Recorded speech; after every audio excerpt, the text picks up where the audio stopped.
ఇక్కడ ఒక round table సమావేశం విద్యార్థి యువజన మహిళా సంఘాలుగా పెట్టాము.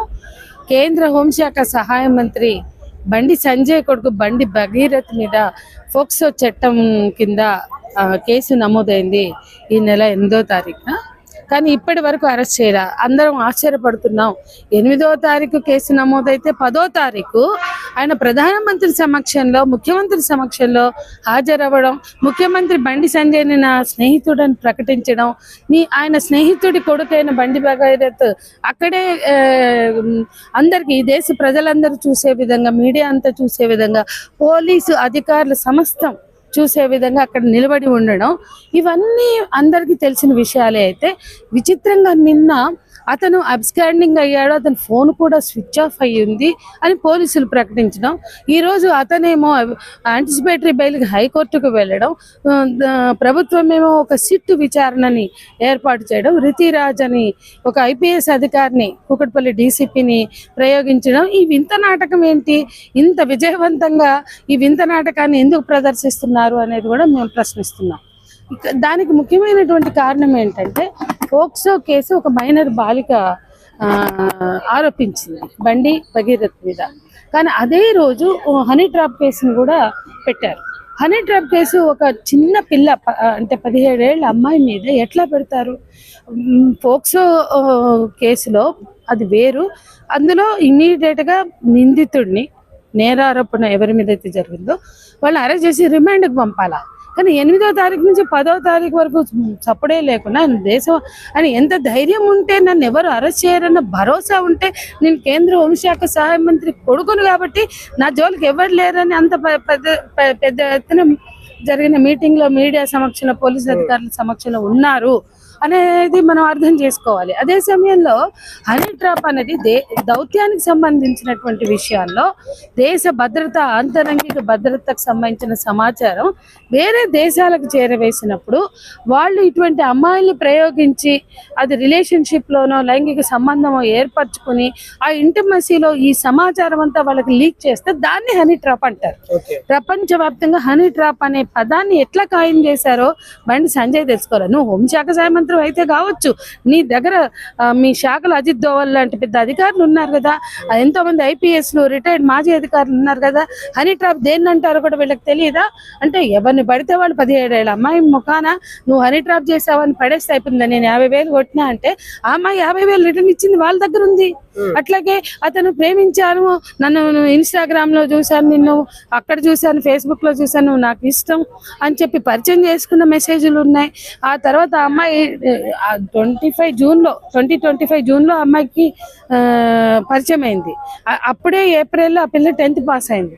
ఇంటర్మీడియట్గా ఆమె లండన్లో చదువుకుంటానికి వెళ్తుంటే, నువ్వు వెళ్ళొద్దు, నేను చచ్చిపోతా, నువ్వంటే నాకు ఇష్టం అని వాడు పంపిన మెసేజ్లు ఉన్నాయి కదా. ఇక్కడ ట్రాప్ ఎవరు వేశారు? అతను వేసాడు అనడానికి బోల్డ్ అని మెసేజ్లు ఆ అమ్మాయి పోలీస్ స్టేషన్లో ఇచ్చింది, అమ్మాయి తల్లి ఇచ్చింది.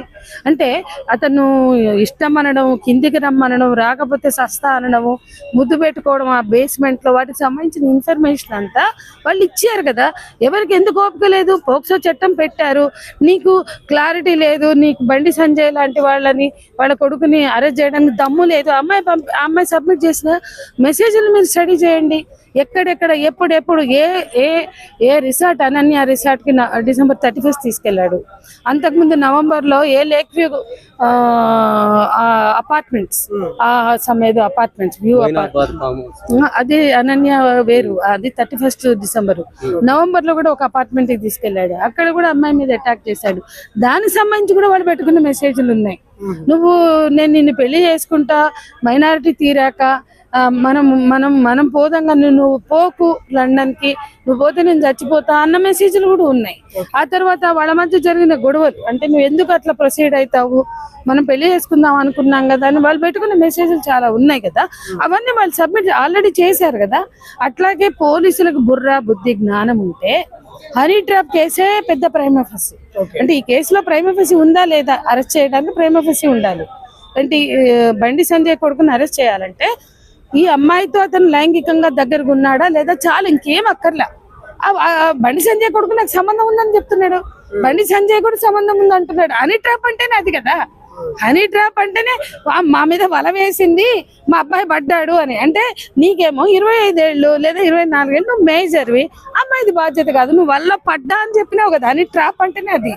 నువ్వు వలలో పడినాక బాధ్యత నీదైతుంది, అమ్మాయిది కాదు. కాబట్టి హనీ ట్రాప్ కేసు ఏదైతే ఎఫ్ఐఆర్ అయిందో అదే ఇందులో ప్రైమ్ ఫసి అంటే ప్రాథమిక ఆధారం.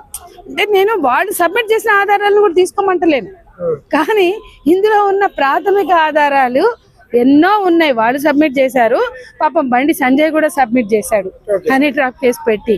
దాని ప్రకారం చూసినా అతను ఇమీడియట్ గా అరెస్ట్ చేయాలి. అట్లాగే ఈ దేశంలో నిర్భయ చట్టం అనేది ఒకటి ఉంది, అది వచ్చి 13 ఏళ్ళు అయింది. నిర్భయ చట్టంలో జస్టిస్ వర్మ కమిటీ సిఫార్సులు పొందుపరిచారు.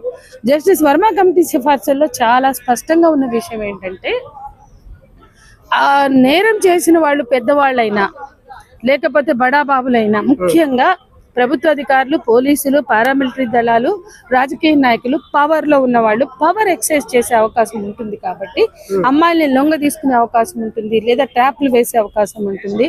తమ పవర్ ని చూపించి ఆడవాళ్ళ మీద సెక్షువల్ అసాల్ట్ కానీ, అబ్యూస్ కానీ, అటాక్ కానీ పాల్పడే అవకాశం ఉంటుంది. కాబట్టి మామూలు వాళ్ళకన్నా వాళ్ళకి కఠిన శిక్షలు వేయాలి. మామూలు వాళ్ళకి 10 ఏళ్ళు వేస్తే వాళ్ళకి 15 ఏళ్ళు వేయాలి. కాబట్టి స్ట్రింజెంట్ లాగా ఉంటుంది ఇటువంటి వ్యక్తులైతే. సామాన్యులకు భిన్నంగా, అంటే కంచె చేను వేసినట్లుగా ఒక బాధ్యతలో ఉన్నవాళ్ళు, అధికారంలో ఉన్నవాళ్ళు దుర్వినియోగం చేస్తే, అధికారంలో ఉన్న వాళ్ళే నేరాలకు పాల్పడితే మరింత శిక్షలు విధించాలని జస్టిస్ వర్మ కమిటీ చెప్పింది. దాన్ని పొందుపరుచుకున్న నిర్భయ చట్టం దాని ప్రకారం రూపొందించారు. కాబట్టి నిర్భయ చట్టం ఇక్కడ అమలు చేస్తే ఎటువంటి పెద్దవాడైనా తప్పించుకోవడానికి లేదు, మామూలు వాళ్ళకన్నా ఎక్కువ శిక్షలు వేసే అవకాశం ఉంది. మేడం, ఇప్పుడు ఈ ఎపిసోడ్ లో ఇప్పుడు ఫోక్సో కేసు నమోదైతే దాదాపుగా మనం గతంలో చూసిన కేసులు ఏంటంటే 24 గంటలు తిరగకముందే అరెస్ట్ చేస్తారు. సరే, అందుబాటులో లేకపోతే అది వేరే విషయం. కానీ ఇప్పుడు ఫర్ ద ఫస్ట్ టైం ఏంటంటే ఏదో దర్యాప్తు సిట్టు ప్రూవ్ అయిన తర్వాతనే అరెస్ట్ చేస్తాం అనడం ఏంది? ఇది ఈ కోణాన్ని ఎట్లా చూడాలి? చట్టం ఉన్న వాళ్ళకి చుట్టం కాకపోతే, చట్టం తన పని తాను చేసుకునే పోయేటట్లయితే law and order police station లోనే అరెస్ట్ చేయొచ్చు, లేదా ఏదైతే కేసు నమోదు చేశారో దాని మీద చర్యలు ఉండాలి, ఆ విచారణ కొనసాగాలి. కానీ అలాంటిది ఏమీ చేతగాలేదు, చెయ్యలేకపోయారు అంటే ఇవాళ తెలంగాణలో పోక్సో కేసులు చాలా చోట్ల నమోదవుతాయి. ఇట్లా వేసుకుంటూ పోతారా సిట్టులు? లేకపోతే పోలీస్ స్టేషన్ లో పని జరుగుతుందా? లేదా police station law and order PS లో చేయవలసిన క్రైమ్ ఇది ఏంటి? Crime against minor child. ఒక మైనర్ బాలిక మీద జరిగిన అత్యాచారానికి లేదా లైంగిక నేరానికి సిట్టుతోటి ఏం పని? అయినా సిట్టు వేశారంటేనే ఇక్కడ దాన్ని కాలయాపన చేయడానికని అర్థం. అసలు మామూలుగా పేట్ బషీర్బాగ్ పోలీసులు సరిపోతారు, వాళ్ళ మీద ఉన్న ACPలు, DCPలు, ఇంకెవరైనా ఉంటే CPలు, వాళ్ళందరి పర్యవేక్షణలో సిట్టు విచారణతో పని లేకుండానే కేసు చేయొచ్చు. అంటే ఒక పోక్సో కేసులో సిట్టు వేశారంటేనే ఎంత చేతగాని పోలీస్ స్టేషన్లను మనం పెట్టుకున్నాము. అసలు మొన్న అందరి సమక్షంలో అతను వచ్చాడంటేనే, తిరిగిండంటేనే ఎంత ధైర్యం ఉంటే, ఎంత భరోసా ఉంటే పోలీసులు నన్ను ఏం చేయలేరు అన్న ధైర్యం ఉంటేనే అతను అట్లా వచ్చాడు అనేది ఫస్ట్ అర్థం చేసుకోవాలి. అటువంటి వాళ్ళని ఇమీడియట్ అరెస్ట్ అని చెప్పాలా. నీ మీద ఫోక్సో ఉంది, ఎంత సిగ్గు లేకుండా నువ్వు వచ్చి ప్రధానమంత్రి మీటింగ్ లో వచ్చావు, మా ఇజ్జత్ పోయింది, ఇమీడియట్ గా అరెస్ట్ చేయమని చెప్పాల్సిన చోట సిట్టేసి డ్రామాలు ఆడడము. అతను పోయి నేనేమి చేయలేదని హనీ ట్రాప్ పెట్టినోడు పోయి వాళ్ళు ఎందుకు యాంటిసిపేటరీ బెయిల్ కేసాడు హైకోర్టులో. ఈ రోజు వేసాడు అంటే రోజుకో డ్రామా. 10వ తారీఖు ప్రధానమంత్రి మీటింగ్ కు పోతాడు,